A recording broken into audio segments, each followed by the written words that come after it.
What's good, y'all? It's OG Suicide. Once again, as always, want to thank you for tuning in to OG Suicide in the building.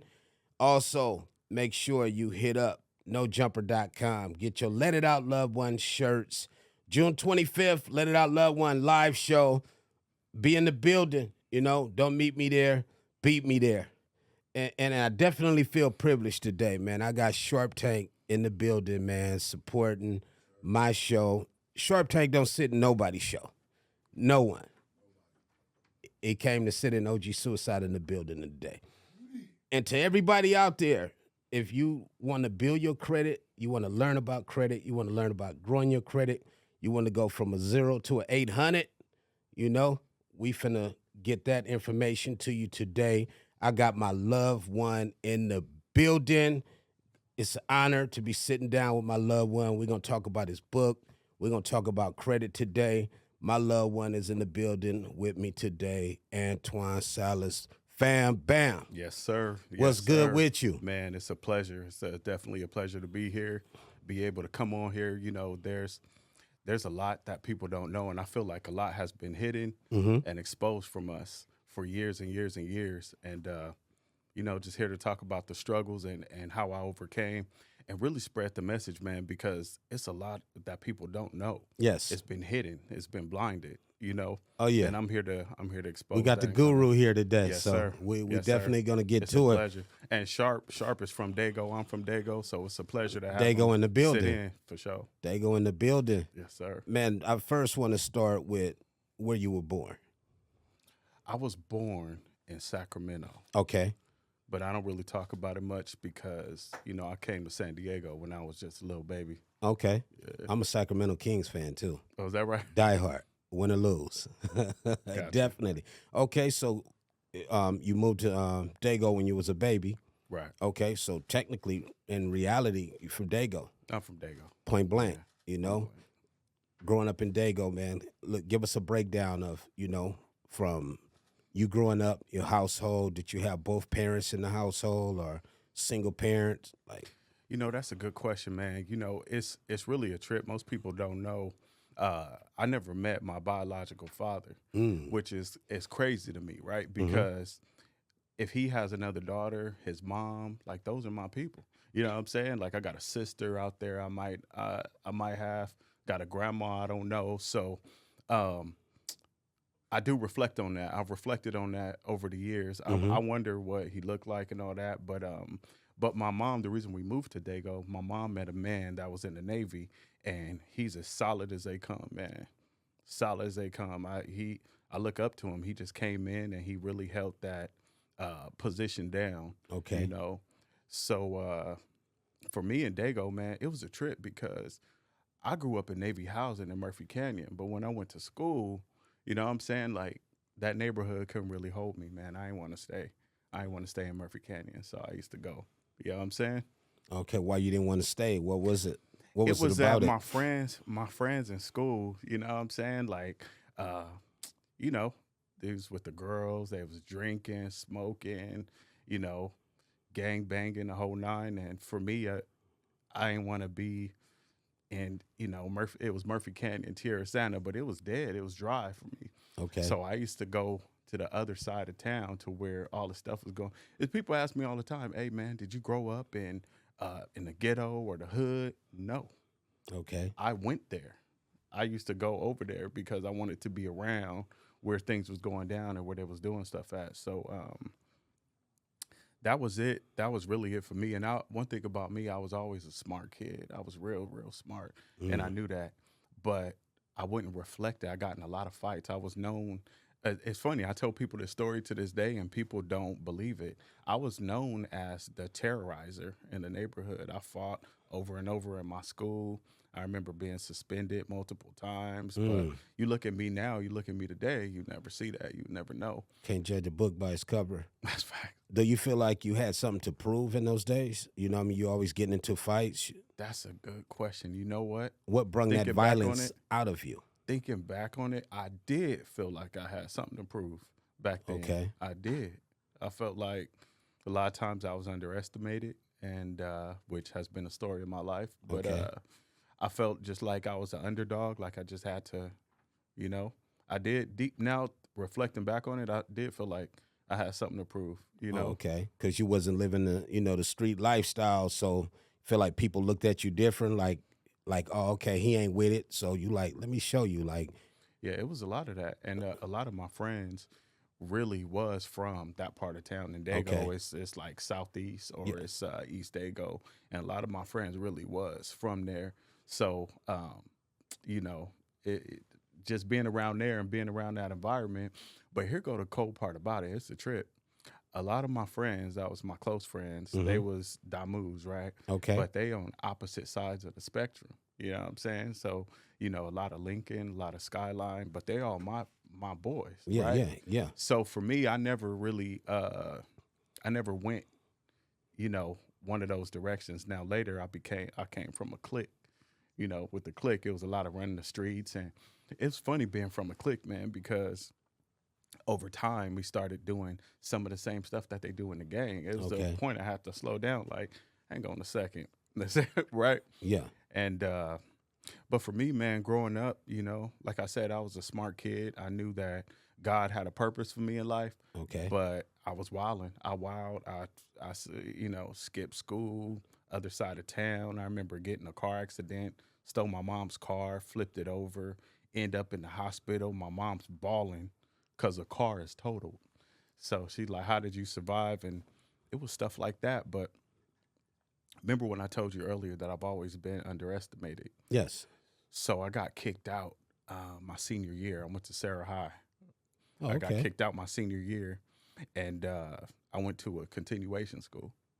So in the continuation school, my mom said to the teacher, "Hey, you think he gonna graduate?" And they give us these papers to fill out, like all these paperwork to do. mm-hmm, So it was a stack of paper like this. And he said, "Ma'am, looking at your son, looking at the stack of paper, I've never seen anybody do it." And so my mom was feeling some type of way. She was hot, and she was thinking I wouldn't graduate. You know, the odds was against me always, right? yes, But I remember I used to smoke a lot of weed. I don't smoke no more, but I used to smoke a okay, lot of weed. I remember sitting back, smoking weed, and just going through all the papers. And it was something inside of me that was like, "Nah, not me. You ain't about to count me out." And I graduated, man. I so they graduated. didn't know math, huh? They tried to count you out, but didn't know math, huh? I walked across that stage. I did what was never done before. It was called Garfield High Continuation School. Okay, Yeah, I filled out all that paperwork and I graduated, walked across the stage. But my earlier childhood was a lot of that. It was a lot of that.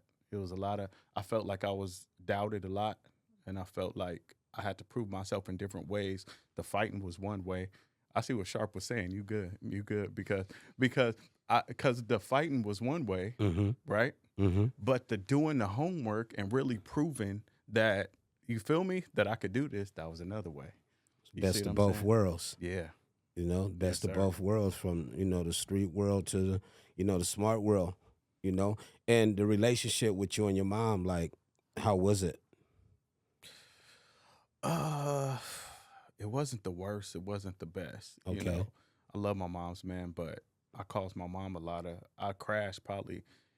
I had a thing with cars. I don't know why. And it's funny because I still do now. I do cars, right? Oh yeah. One of my things, but I had a thing with cars to where I don't know. Somebody said, "Man, you got bad luck with cars." Every car it was crashed, and my mom come in crying. So I'm sure my mom had.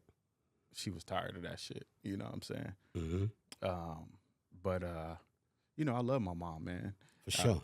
I remember going to juvie at a younger age, Mm-hmm. and it's funny because I remember being in juvenile hall, and I was trying to take the SAT, you know, and they brought the SAT book in juvenile hall. Lady was like, "You ain't supposed to have no SAT book in here. Like, you in here for being a thug. Ain't no Yeah, time. You yeah, know, now you yeah. trying to study. You know what I'm saying?" But yeah, me and my mom's we cool to this day. We cool, you Okay. know. And I felt like I don't know if I could say made up, but I've done a lot of good, you know, Okay. which I continuously look for. You know what I'm Still, saying? Yeah, to this day. and during that time, like you said, your stepfather, right? Yeah. Okay, that was in the Navy. Hmm. was he around during all this time when you was still in the car and fighting and getting into it? Well, being in the Navy, you know, they go out to sea True. and they be gone. So So when that he was your time. Okay, what about the time when he was there? Was you acting up or you was acting up when he was gone? That's a good question. I think it was a little bit of both. I think it was less when he was there, Okay. but even when he was there, I was still having my moments though. Okay. You know, Okay. But just not as severe as when he was gone. yeah, when he was gone, I was wilding. I remember throwing parties where it was like 200 people. We filled up. We filled up the party. My mom came home one day and she At the was like, house? at the house. But see, I didn't mean for it to happen like that. You know what I'm saying? I invited like 15 people, but And yeah, they invited people. everybody invited people. So that means you was popular then. That's 'Cause when they I, heard it was I at didn't your know that. house, then I didn't know I was popular. like, I'm until- going. Yeah, and so I remember my mom came home one time and she called me, and it was a trip. She was stuck between admiration and wanting to whip my ass, right? Because half it was like, how did you pull this off with all this party and all these people? Like, you know, and then the other half was like, boy, what the hell you doing having all these folks up in my house? Yeah. And she let the party continue. Yeah? Mm-hmm. What She about did. after the party? She dangled you. Yeah, I think I got one of them ass whoopings. Oh, okay. Okay. Yep. So moms definitely believed in discipline. She did. Yeah. I want to mention I got a big brother. I got a little sister too. So Okay. yeah. Okay. With your stepdad or your biological dad? Neither, to be honest with you. Okay, They okay. got completely different Okay. dad. Okay. Yeah. Okay. That's what's up. Yep. But them still your siblings. Oh yeah. And Point it's blank. funny, we don't never say like, you know, some people say that's my stepbrother. We don't never say that. That's my brother, that's my sister. Straight out. Yeah. Oh, okay. Okay. That's what's up. And growing up, like the cats that you did hang with that was into the streets, like pretty much you was associated, Mhm. you know, with them. You still ran with that crowd though, right? Yeah, I did, but to a certain amount. Like some of the homeboys that was like actively gangbanging, like I Mhm. was cool with, but I wouldn't run the streets with them because I didn't want to be, you know what I'm saying? I Okay. didn't want to, you know. Even though you had something to prove, you didn't want to Even- prove to that extent. Well, like I said, I had another clique. You know, Okay. our clique was called Po Pimp. That was the Okay. name of the clique. We wore orange. So with What do that mean, Pope Pimp? it meant players only pimping and much pussy. That was what it stood for. Okay. And we had rival gang named Scandalous, you know. So Scandalous was out there, Black Mob, but Hoochie Clan was out there. Yep. Okay. Yeah. It was a bunch of Do Dirty clique, you know. They had all the cliques, but you know, at a certain point it started to become kind of like you might as well just, you know what I'm saying? So but yeah, even to this day, everybody that was associated with my clique, everybody businessmen, fathers, dads, like, you know, Okay. not too many of us fell off or got knocked off or went away. Okay. You know what I'm saying? Which is a blessing. So Okay. yeah. What about after high school? What did you do after high school? After high school, you know, I ran amok for a long time. I got into the bottle. Real tough. And Yeah. I don't know what that was, man, but I got into the bottom real tough. So it didn't matter. I was drinking whatever. Sun up to sundown. Yeah, and it started gradual, take a sips here and there, party atmosphere, and then later, it got real bad. Just started drinking a lot, man. That was my thing, but I was making very poor choices, Okay. and it's a trip. If you look back at my life, like my parents gave me an opportunity to be raised in a nice neighborhood, go to college, and the Mhm. setup was there. It's just it wasn't in me to go that route, so I ran the streets for years, man, drinking and thugging and sleeping in cars and So was you living out on the streets? Was you kicked out, or mom had kicked you out? yeah, the first Okay. time She had kicked you out. first Okay. time was at 17. Mm. My partner Juice, shout out to Juice, came up and he swooped me, he picked me up in a Lexus. And Juice was super popular. He was popular with all the girls, everybody. That's my guy. No, that's the other one. I know who you're talking about. I know him too though. Yeah. But nah, my other guy, he picked me up in the Lexo, Okay. and he was like, "You coming to live with me?" And for me, that was a trip because my mom kicked me out where I was I go. You know what I'm saying? But why did she kick you out? Wilding. I was wilding, man. Okay. You was Yeah. bringing drama to the house as well? Yeah. Yeah, a lot of it. So you had people hanging out, just like your home became the kicking spot? Nah, but I mean, my parents wasn't going for that. Okay. But it was only so, it was so much going on to where my mom just wasn't having it. You She know what just I'm came saying? to you and was like, you know what? You got to go. Right. She was like, "I want you to get out my house." And when a black mama asks you that, ain't no room for negotiation, really. You know what I'm You saying? just got what you could and got on. Got to get on. You know what I'm saying? But I was living like a grown ass man anyway at Mhm. 17, so that's probably was her So mind you state. feel you living grown and you need to have your own. I was committing a lot of crimes, man. I was trying to do like smart crimes. Okay. I remember doing a lot of crimes, like high ticket crimes at that age. And finally I got caught, and did some time. First time it was just jail here and there. But a pivotal moment happened for me when I was 22, 23. Okay. I had met some young female, we was both young, and we was tight. We was tight for a while, right? Mhm. Which is when I had my son, and then I had got locked up. I got locked up, and then I felt like I was innocent in this particular case, but my past was haunting me. So, they came at me with some time. I said no. I took it to trial. You know what I'm saying? The first trial was a hung jury, so half of the jurors believe me. The second trial was all guilty. So I felt like I got railroaded, Was it the same jury or they swapped out the jury? They swapped the jury. Okay. It wasn't no black people on the jury. It was well, one okay, that well, was half black on the jury. Oh, okay. Okay. Now, you said you had started drinking a lot. hmm So do you feel like by mom's kicking you out and just how life was that you went through a depression moment would cause the drinking? No, No? absolutely not. It wasn't that. It was, I liked to drink. I liked the way that I felt when I was drinking. Mm. I liked all of that. Now, with the depression part, later, after doing so much drinking and running the streets so much, that's when I would have bouts of that depression. It came from the drinking. Okay. You know what I'm saying? The drinking brung on the depression. The drinking brought on the depression. So I went to prison, okay?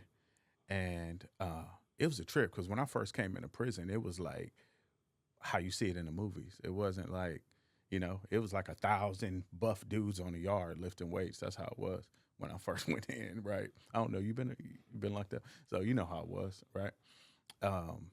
And I was always with the business, but I was always considered myself like a calm, relaxed person. I wasn't ready for that.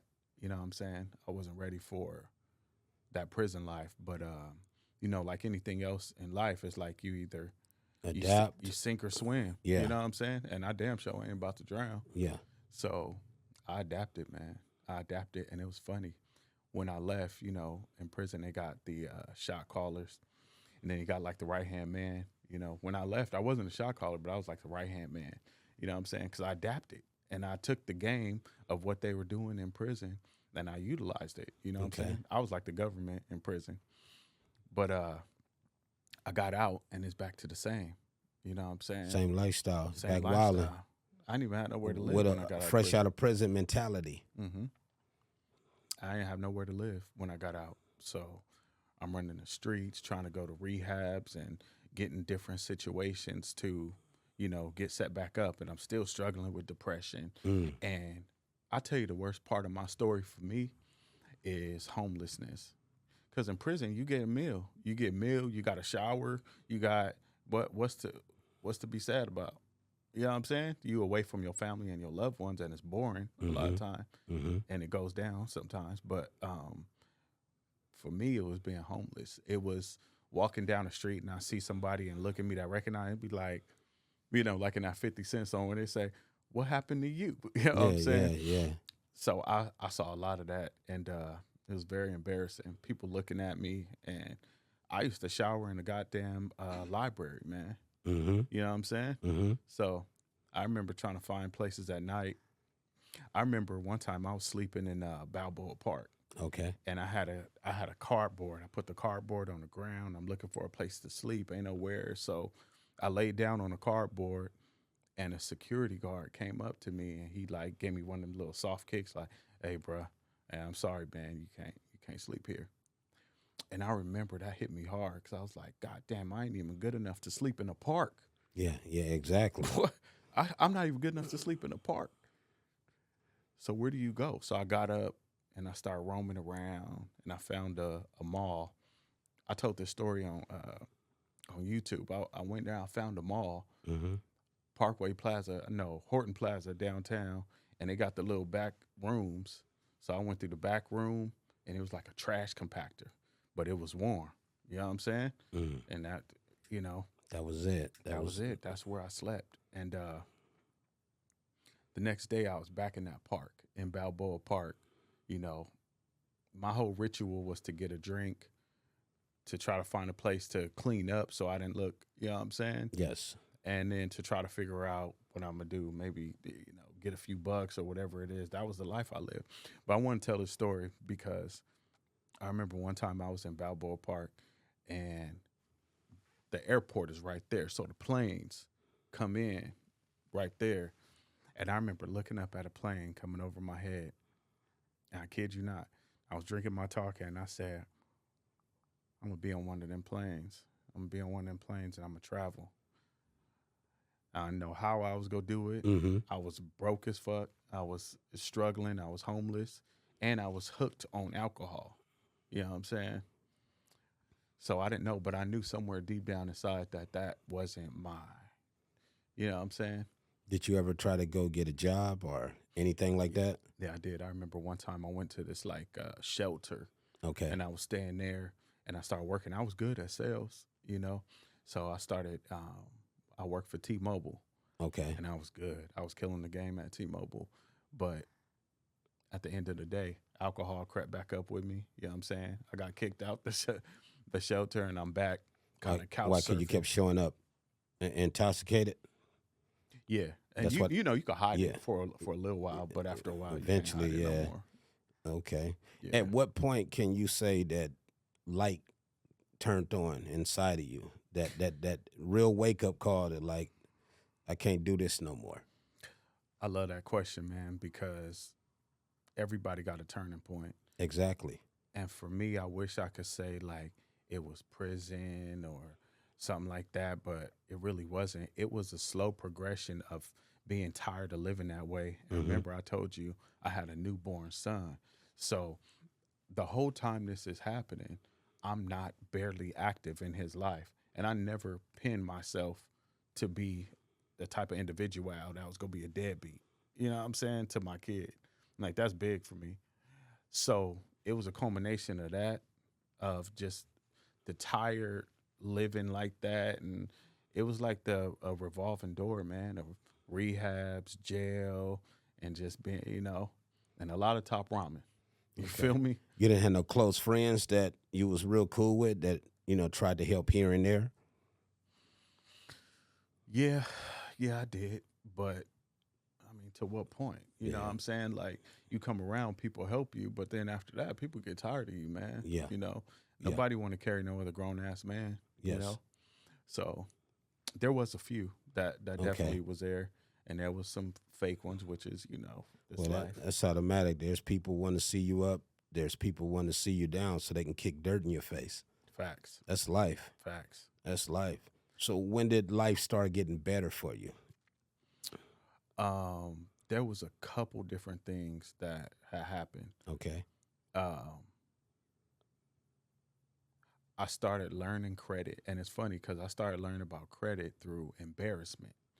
Remember, I like cars. I had a newborn son, so I did a TED talk about this. I went to go get a car, and the people at the dealership literally laughed at me. Like, you know how people say like, "Oh man, they was laughing at me." No, he was literally laughing at me, and I asked the dude, I was like, "What you laughing at, man?" He said, "Bro, you got a 397 credit score, and I've never seen a credit score that low. And I started laughing too. Um, but I was shocked because I didn't know a credit score could go that low. And it was people in there. So I left without the car, and I tried to get the cheapest card I could possibly find, so I get approved. I They had a still car, wasn't messing with you. I had a deposit. They still wasn't messing with me. So that's what made me start learning about credit. Okay. Then I stopped drinking. I put that goddamn bottle away. A lot of people could drink. I ain't one of them. You feel me? What made you put the bottle down? That progression I told you about. That Okay. tired of not being active in my kid's life. That Okay. that the same shit going on year after year. You know, I went to prison when I was 23. I didn't start doing none of this stuff until I was almost 33. So that's like a decade Yes. of nothing. You know what I'm saying? Of the same revolving circle over and over again. Yes. You know what I'm Yes. And you realized that bottle was holding you back. saying? Mm-hmm. So there was things I wanted. I wanted to travel the world. I wanted to be a father to my son. I wanted to make money. I wanted to, you know, I remember being depressed for so long. We talked about depression. But I remember deep down, I didn't feel for a long time that I had no purpose. Like, fuck am I doing here? I You know know what I'm that saying? feeling. Yes. Why am I really here? Why am I here on this earth? Feel like you was just taking up space. That's what I felt like for a long time. And there were several things that I'm like, what am I adding value to? What am I contributing to? So for credit, this is a trip because when I started learning credit, I understood it quickly. And a lot of people didn't. So a lot of people started coming to me. And now that I think back on it, my life started changing because even before I started making money and before I even started charging people, I started feeling like I was of value because people was asking me stuff about credit and I knew the answer. So then more people, my phone ain't never rang, man. But now, you see, I got two phones. They both go back to back, bro, nonstop. 'Cause I'm providing value. I'm helping people. I know the answers. I mean, me and you did the little, you know what I'm saying? Yeah. So I'm able to contribute now. So then I made a profession off of that. And what happened with that was I couch surfed with somebody that was gracious enough to let me sleep on their couch for about 6 months while I was studying the game. And I studied.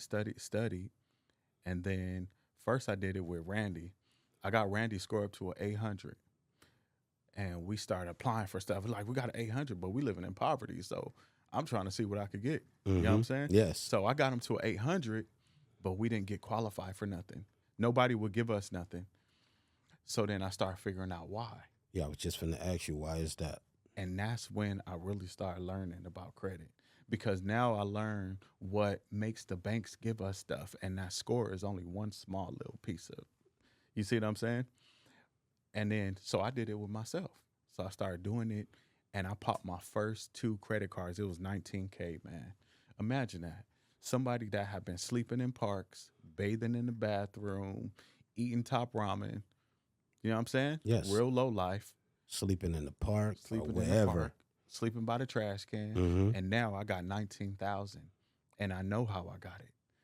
And Discover was one of them. Discover said, well, you could pull out 5K off this card right now. I ain't never heard of a credit card where you could go take the money out. So that was a game changer for me. So I was hooked. I was never going back. What did you do different for yourself that you didn't do for Randy? That got you, because you said y'all applied, and That's kept a getting good question. denied. That's a good question. What did you do different? That's a good question, man. And what I did, and it's for everybody else that's out there, man, when you got a score, if it's a high score, whatever the case may be, right? If you have an empty credit score, like let's say, for example, you got a credit score and you got a couple trade lines, you know, like a loved one, okay, help them out and you boost the score. Well, that's good for something, but guess what it's good for? It's good for a car, it's good for apartments, anything that they can take back, then they're going to give it to you, right? But you can't get a credit card, you can't get loans, none of that stuff. Guess why? Because after you spend the money, the banks cannot take it back. That's one of the great American credit secrets, y'all. I want y'all to know that. Like, if a bank could take it back from you, they go give it to you more easily. But if they can't take it back from you, then they going to look at to what is on their profile. Now, here's the craziest part about that. If you have one of those things, like a car on your credit profile, then that shows the banks that you have a record of payment. It's an installment. That's one of the tricks that makes the banks give you more money. It's also one of the tricks that get the bank to up your limit. I didn't know that when we was doing Randy's. I was just getting his score high, Mm-hmm. but I was getting turned down. And You it was see? more to it that you had to learn More and to figure out. And I did that on myself. I got a little bucket. I put that on my credit report, and I got some little small lines of credit. And I put all this stuff in the book too, man. But I put all that on my credit report, and I waited 6 months, and that's when I made my move. 19,000. You know the first thing I did? What's that? With 19,000, first thing I did was I got a 2-bedroom apartment in Mira Mesa. And the reason I got a 2-bedroom apartment is because I was unstable and my baby mom was unstable. So somebody had to hold down the fort for my kid. And I knew that if I got a 2-bedroom, I could get my kid. So this was almost a decade ago. When that happened, Mm-hmm. I got custody of my kid. And that even made me a better man because now I got custody of my son. You see what I'm saying? Time to go even harder. It's time to go even harder. And I did. And now I'm starting to know the secrets of the game. So I'm going hard. I'm going hard on all fronts with the credit. Mm-hmm. That was the first thing I did, man, with my 19,000 is I got that. And then I started being smart. You know, I knew that credit was an industry that a lot of people looked at. It's a lot of scammers and a lot of this going on. Mm-hmm. And I wanted to be credible. So I hired a law firm. I got commercials on TV. I got contracts done. I did everything legitimate as I possibly could. Okay. So I didn't be I'm already a black man in America, right? I didn't want to be looked at as none of that stuff. I wanted people to know more than anything that this could change your life. This could truly change your life. The reason I call it the Great American Credit Secret is if you think about it, this is a secret, man. They don't want you to know how powerful credit is. I could give you several examples. The main example is why don't they teach credit in school? Yes. When you go to college, the first thing that they do is slap you with student loans. Did anybody have a conversation and say, hey, these student loans go affect your credit in this way? Never. They don't say that. You're going to be in debt. You go be Credit score. You come into debt right after you, but nobody there ain't no course in school that says, well, this is how you do your credit. This is how you build your credit. This is how you leverage your credit. This is how these student loans go impact you. Think about it. They left that out of school while at the same time telling you go buy a house is the American dream. How the fuck I'm gonna do that without credit?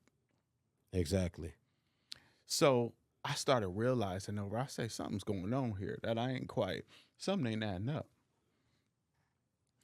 Why you saying go buy a house and have a family and all this stuff, but you ain't telling me how to do it. You ain't really telling me what you want me to know. You telling me math, algebra, shit we barely use today. Barely. You know what I'm saying? We add our money up. But Yes. as far as that, when the fuck we using geometry? You're not. Think about it. Yes. But everybody uses credit. There's no way around it. A lot of rappers come to me, man, and I've done credit with a lot of rappers, right? A lot of people are trying to figure out how to move and how to leverage. Bro, if you leverage your credit, there's so much more you can do. Like, a lot of rappers fail because they're not business minded. As soon as they get that chunk of money from whatever record label, it's gone. Yeah. They go buy the hottest new car. Clothes, car, jewelry. All that jewelry. But I want to say a couple things about the cars and the jewelry. If that's a part of your brand, that's nothing wrong with having a dope ass car and jewelry.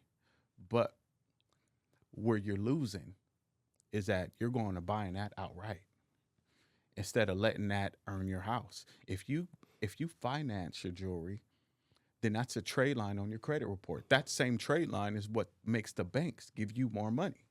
You see what I'm saying? So you still got your chain, but now you also got a trade line. You're getting double. People don't understand that multiplication factor. Mm-hmm. And that's why they're going to buy the chain outright. I got an $80,000 chain. You know what I'm saying? And they should have financed it. If you got an $80,000 trade line, you know how far that goes?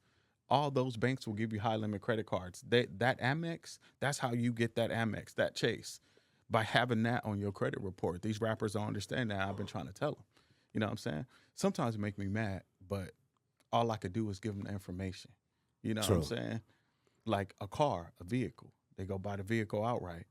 Instead of, if you got 100 bands to spend on a vehicle, why don't you just go get you a few different types, right? You could just finance them, build your credit. You could put one under your personal, two under your business. And it's not that hard. I know it sounds hard and a lot of people mind and complicated. It's not. But what you do is you spend those funds instead on multiple vehicles. So now you could rent them out or whatever. I got my Lamborghini, man. I barely drive the Lamborghini, but I rent it out. That Lamborghini pays for itself. I knew that coming into the game, but that's what people don't know. They won't do it. You see what I'm saying? They would go try to buy that same Lamborghini with cash. I'm not doing that because I want that $100,000 trade line on the credit report. So that's the things that I've really been trying to teach, but it's real psychological because they purposely left this out. Like think about the Republican mind state. In a Republican mind state, they say the rich get richer. It's like they teach you how to fish, right? In that Republican mind state, that's business. That's business, right? Okay. That's like, now I was raised a Democrat. You feel me? But in a Republican mind state, there's no salary cap because you're a business owner. So if you got 1 million followers and you could get $1 from each follower, then how much money is that?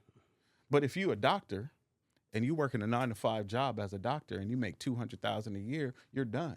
You only get $200,000, and you got to take a vacation when I tell you to take a vacation.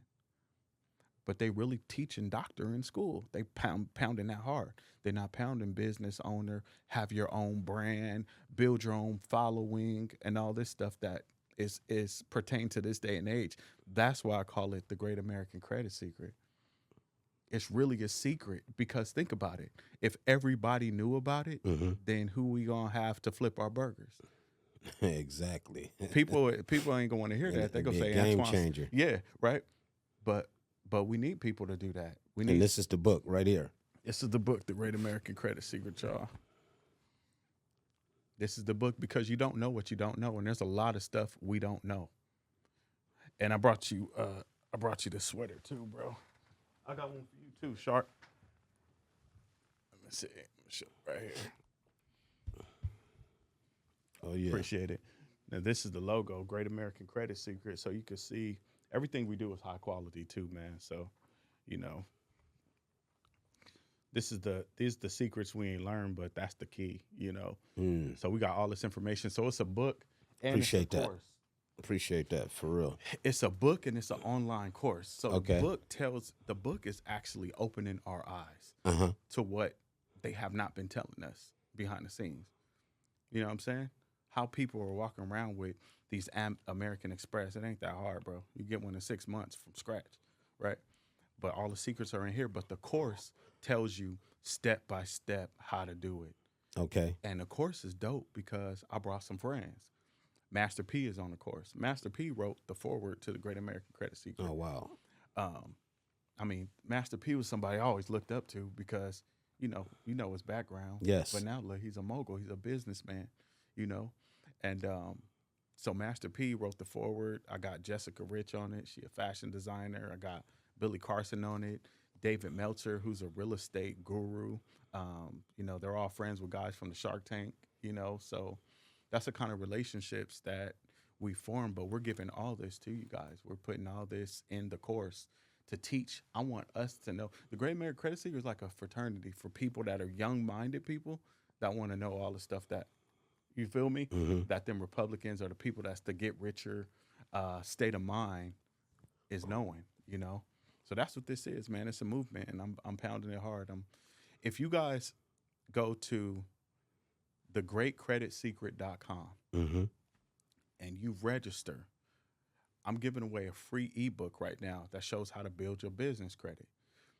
A lot of this stuff sounds complicated in my business credit. Like, damn, how many years that's going to take? 2 months.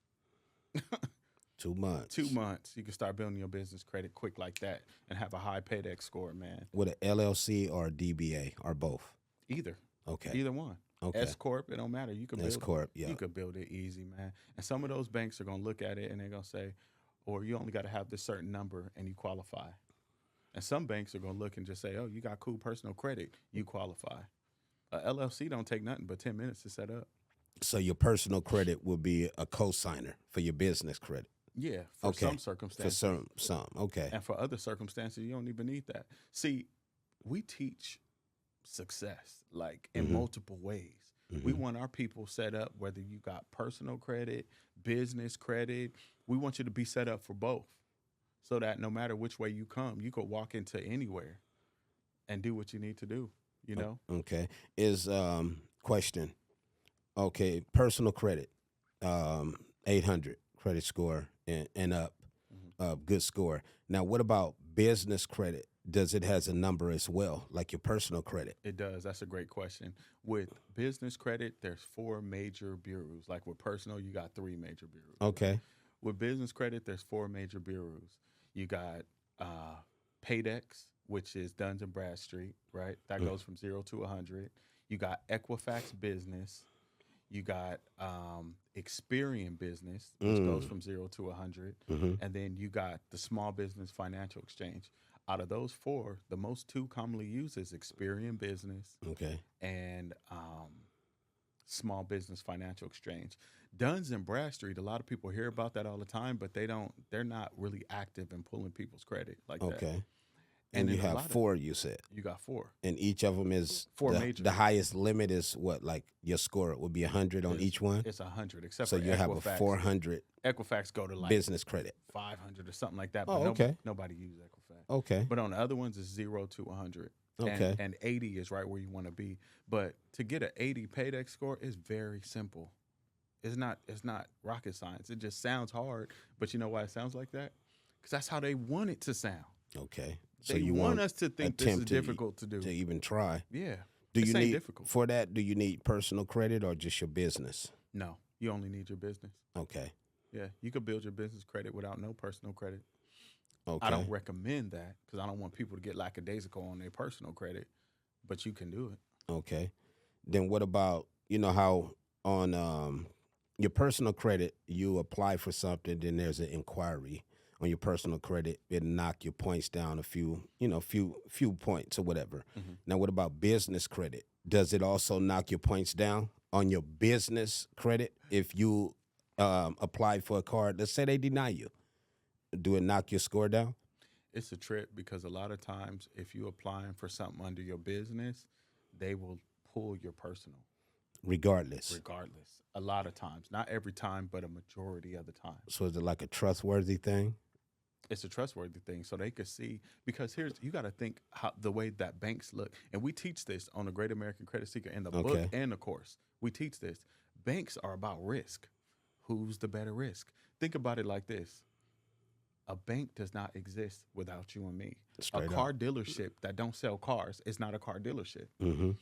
They need us. It's more like a storage if it don't sell anything. It don't more like a storage. You're out of business without us. Yes. So that's why I want people to know that all you got to do is set your chess pieces up the right way. So then when you walk in that dealership, they won't let you leave, man. They be offering you a cup of coffee. Because they can take that car back. Right. Or a home, they know they can come get it. Well, they don't want to see you leave because that's their business. That's their bread. You're their bread and butter. Mm-hmm.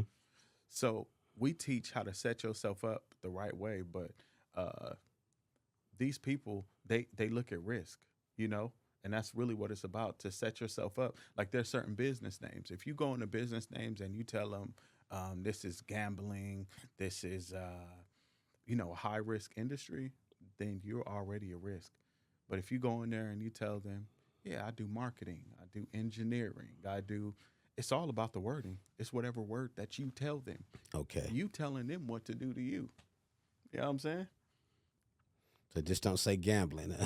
Don't say gambling. There's a lot of high risk industries. You Yeah. don't believe it. Yeah. Believe it or not, real estate, this is a jewel for y'all. Real estate is a high risk industry.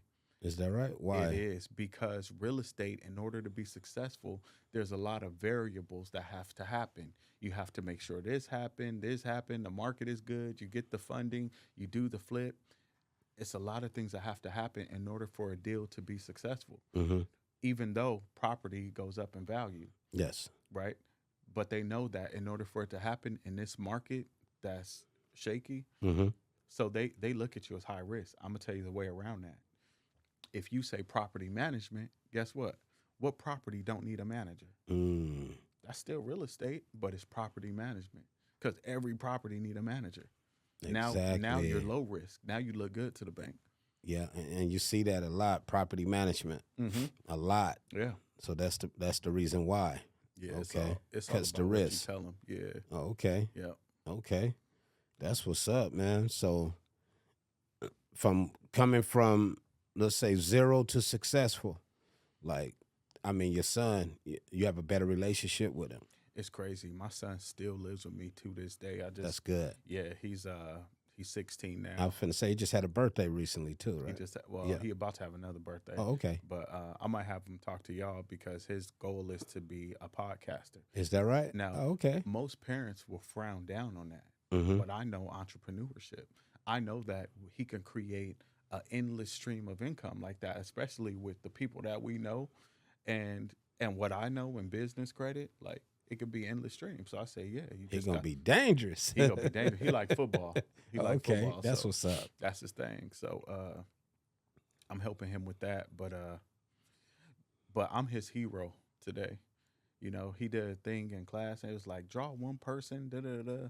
He put his dad up there, you know, and that's that drive, that's that purpose Mm-hmm. that I knew one day I would achieve when I was sleeping in them parks and, Mm-hmm. and sleeping and drinking in that bottle. Like you said earlier, you sitting in the park and you seen the plane fly over you, Man, and I you forgot to claimed tell it. you. I forgot to tell you a story about that. So my first official vacation, right? Because we teach how to we teach travel, right? I'm a traveler. I've been around the world 3 times, bro. So I teach travel. So when I first got over there, I said I want to go to Australia. So I heard a lot of stories about Australia. They said the women was like 20 to 1. So I really wanted to go to Australia. Mhm. You feel me? So so I was in Australia, and I remember I was at the top, this like condo setup they had. I was in Adelaide, the city of Adelaide. I'm at the top, and I'm overlooking the city, the whole entire city, and I have forgot about Balboa and all that because I have been living now. I'm living, you know what I'm saying?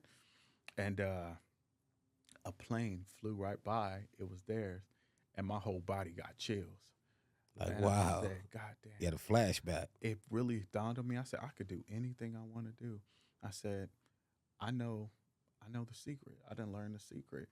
I'm about to teach it to as many people, as many individuals that is gonna listen. Yeah, that's the take key heed to thing. this. That's gonna listen. Yeah, because I told a lot of people, not everybody apply it.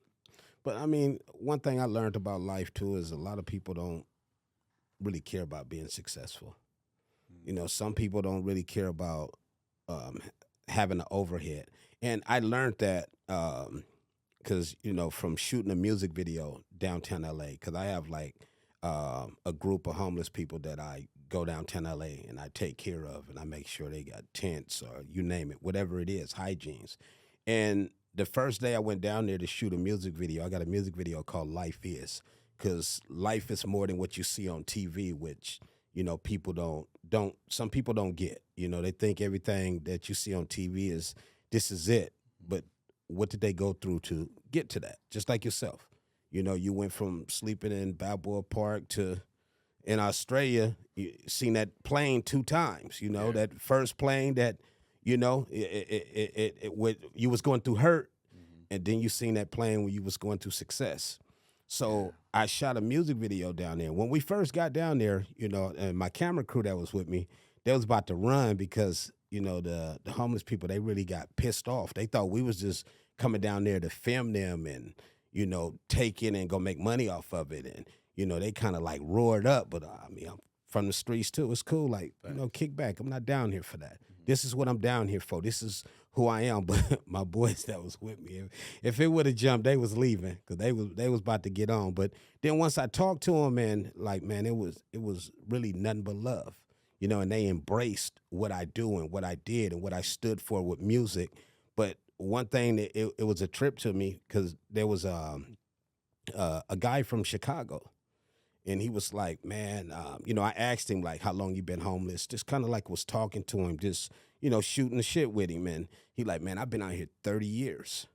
And I'm like, like, you don't care about like living in shelter, anything like that? Or do you ever plan on or trying to at least get your life together? He said, no, because I don't want to have responsibilities in life. And another gentleman that was out there with him, he was like, when he told me he'd been out there 30 years, it was another gentleman who was like, man, I've been out here 15 years with him myself. So I learned like something, and it was a trip, man, because they had cell phones, they threw steaks on the grill, and it was really tripping me out. They was doing like, their thing. yeah, they was doing their thing, like natural life. But at night, I was there. Like I said, I go down there. You know what I mean? And right on Winston and San Pedro, right there. And I go down there with them, and it's a trip because when it started getting dark, they start putting their tents up, and it's like a family, like down there. The feeling like really tripped me out. Like, wow, like The camaraderie. the camaraderie. This is their life. So one thing I have learned that success, you can't force on people. Nah. You gotta be the people that actually want it. That was one thing I did learn about life, because I've always been one that try to inspire people to. Even when I was in the streets, I've never inspired nobody to do what I was doing, the street life I was living.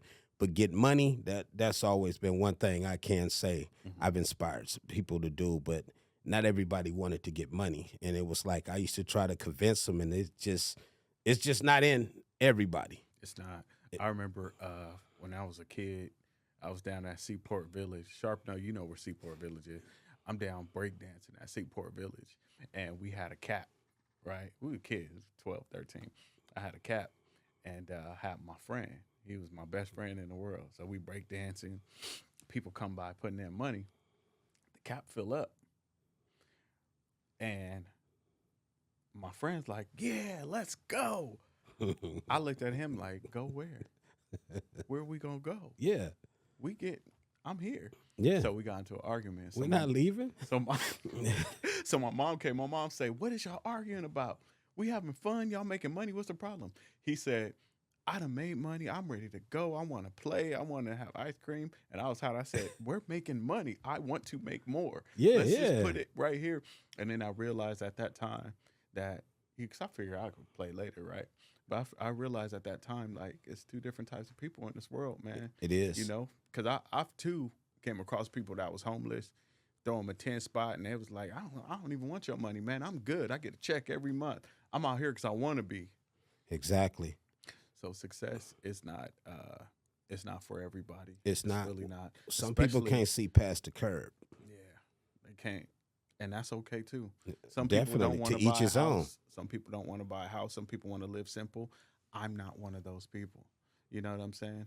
I felt for a long time a very dull life, and I'm enjoying living life to the fullest. I feel like we live one time, we all go die, be in a casket, dead. And while I'm here, I want to enjoy it. I want my loved ones to enjoy Every it. day, mandatory. I want to have a big turkey on Thanksgiving. I want to have Christmas presents all up under that tree. Yes. That's for me. You know Mandatory. What I'm saying? So yes. Yes. What's next? What's next, loved one? Outside of the book, being a genius at showing people how to build their credit, grow their credit, you have the course. What do you do outside of that? Outside of credit, what else? What other entities you have? 'Cause you got your hands, you got octopus arms, so you're everywhere. I love that question because there's a lot more. See, credit kind of encompasses everything, but there's a lot more. Like, I do exotic cars. Yes. I naturally like cars, right? So I have fun with them. I'll buy like an older Bentley, like a 2012, and I'll wrap it and have it looking sexy, and that's fun. I'm still earning residual income, but I'm having fun. I like to travel. I love to travel. It's 195 countries in the world. I've been to 20, 25 maybe. I feel like I ain't really scratched the surface. Okay. Helping my son do his podcast. I'd love to give him some advice on that too. Would love to. He would appreciate that. Would love to. For He would real. appreciate that. Yeah. But yeah, just building and growing. I got some huge ideas coming for 23, 24. So that's it, man. That's it. You know, it's Okay. a lot of good going on right now. Okay. And then I know you do the chorus as well, but then you also, I know you had a company actually doing the credit repair for people. Yeah, absolutely. So you still do that, right? Yeah, if you guys look up Rapid Credit Boosters, we that's what we do. Been in business for 8 years. We boost people's credit. Okay. So in fact, if you guys mention No Jumper, we're gonna give you guys a 20% discount, man. We got love for all y'all, man. So yeah, Okay, that's what's up. Make sure y'all go get that 20% yes sir, discount. yes sir, Get your credit up there. yes sir. Okay, with the whistles and the bells, because it's more than just having a high credit score, right? Absolutely. There's extra things that's involved. You was one of the exceptions to the rule. Like when you came to the table, you was up there, man. You was up there. I was proud. I'm like, that's I dope. learned because when I was 18, 19, you be in the mall and like Daniels was like my first card. I'm like, what? Y'all gonna give me a card right now? Like 4,000 for real? Give it here. I was getting cards from everywhere and just running them up. Then when it came time to make the payments, I was like, Right, forget right. that. But I got it together. I figured it out. Like, you know what, man? Credit at some point, man, is more value has more value than actually having money in your pocket. Yeah, it is. And I had to realize that You and realize learn that that. when you go try to buy a house. See how Yeah, much, yeah, I don't care if you got the money to cover the house. They gonna exactly. look at you crazy. Yeah, for real. Yeah. And What's your credit score, sir? And I that's, learned that. you Called know, all the credit, like when called all the credit people who I got credit from, and start making them payments, man. And then I learned because I did on one of the cards. They made a deal with me, but it showed up on my credit as paid off, but for less of the amount, and which wasn't a good look. So I went back and contacted them, like, you know what? I'd rather just finish paying y'all off and pay this in full. So to say paid in full on my credit, not for less of the amount, because they look at that. Credit people, they look at that when you're trying to get a loan or whatever it is, a car. You're like, hey, what's this? they do. They do. They absolutely do. And they ask you about it too. Oh yeah, they Yeah. did. See, our credit tells a story. It tells a story about you. They know what that story is right from that. Unless you come to people like us and we clean it up and try to help you, you know what I'm saying? Okay. Which we do quick turnaround. People. Okay. Lexington Law, that's a company that a lot of people go to because they feel it got the word law in its name. But that's another one of those psychological things, man. That word. That's that word, man. They take like 2 years to fix your credit. They ain't doing nothing. Wow. It's just psychological. It's what, like, I'm gonna give you one example. I'll talk about this on the course. You know how they call it a bureau, Mm-hmm. a credit bureau. Mm-hmm. You know, the bureau is a government agency. It's a government entity, like the Bureau of Tobacco and Firearms or the Federal Bureau of Investigation. Mm-hmm. These are government entities. The credit bureau is not, man. That's somebody's company that they started and they got big, but they say bureau so that people could think, oh man, I better respect them. It's a fear They tactic. put them in that category, a fear tactic. Yes. Okay. And that's what we talk about in the Great American Credit Secret. That's where we're opening up. We're doing something that's never done before. We're exposing the game for what it really is. Let's call a spade, man. You know what I'm saying? Mm-hmm. This is somebody's company that they started. They trying to scare you by calling it a bureau. Ain't nothing government about the credit bureaus, man. Wow. Ain't that crazy? It's a see that slick psychological approach that they use on us. It's crazy, but they were smart when they thought about it. Yeah. They're like, you know what? This gonna work. Mhm. They're gonna be scared of us. And the whole game is like that. Oh yeah. You go to a bank and try to open up say I'm gonna open up a business credit repair. They go flag that quick. I did a TED talk. I called it the Great American Credit Secret. Okay. Mhm. They came back and they said, sir, you got to take credit out the name. So I did that. Why? Now you go back and it's not even on TED Talk site no more, but it's too late because I already got hundreds of thousands of views. So everybody's seen my TED Talk, but now it's not on the site no more. But why you can't use the word credit? You can't use credit, man. It's in the dictionary. Because they want it to be a secret. That's the Wow. reason why. That's the reason why if you have a credit repair company and you try to open up a merchant account, they snatch it. They can't. You can't. You mean to tell me you own a credit repair company, but you want to process credit cards? No, sir. You will not be doing that. Ooh. You have to get a very esoteric merchant that's going to do it, and it's very rare. They don't want us to know and learn this stuff. That's why they don't teach it in school. That's why they don't teach it in school. You know what I mean? It's like you born in debt. Yeah. That's how you start out at 18 years old. That's how you start your life in debt. I mean, as soon as you go to college, hey, I'm gonna start you with debt. I'm gonna give you $200,000 worth of debt so you could go make $50K a year in a job after you graduate. Do the math, and we all go for it. Think about it. Most people go for that logic. Oh yeah, I'm gonna become a doctor. Okay, so you're gonna make $200,000 a year, but you're gonna have to work years to get that original debt off. Exactly. And now $200,000 ain't nothing, especially if you live in California. Sure not. And I know a lot of people too with degrees, and they're not even working. Yeah.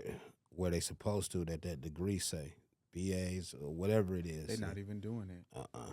I want y'all to live the life of your dreams, man. Build your brand. Put money into your company. Make it so that you get residual income from whatever it is so that you can be in Bora Bora somewhere on the island with money coming into your bank account from your ebook or your podcast that you did or your whatever you're into, whatever you love to do, whatever your passion is. Do that shit. Leverage your credit. Put that in it. Make these banks give you the money for it. They've been doing it for years, you guys, right in front of us. We just ain't seen it until now. Let them know where to find you at, loved one, social media wise. IG, Antoine Sallis. TikTok, Antoine Sallis. IG, The Great American Credit Secret. TikTok, The Great American Credit Secret. Check out YouTube, y'all. The Great American Credit Secret. You guys, if everybody goes to thegreatcreditsecret.com and you register, get ready for this movement that's coming out. We're giving you a free business credit ebook. We want you guys to be a part of this. We want you to live the life of your dreams, man. Life is already hard. Let's make it simpler, make it easy. Straight out. So G Suicide in the building. Don't forget, June 25th, Let It Out Love One. Make sure you go get your tickets, get your meet and greet tickets. Myself, my loved ones, Sharp Tank, Flacco, House Phone, many others. I got some surprise guests coming as well. Get your tickets, get your meet and greet tickets. As always, thank y'all for continuously supporting me. I highly appreciate it. Also, hit up nojumper.com. Get your Let It Out Love One t-shirts. And don't forget, OGSuicideInTheBuilding.com. Get your OG Suicide in the Building t-shirts. Still got those. Appreciate the love. I appreciate the support. Family, thank you. Highly appreciate it. It's an honor. Together, we're going to show the world, man, how to be better, how to be successful, and how to get their credit right. Yes, sir. Peace.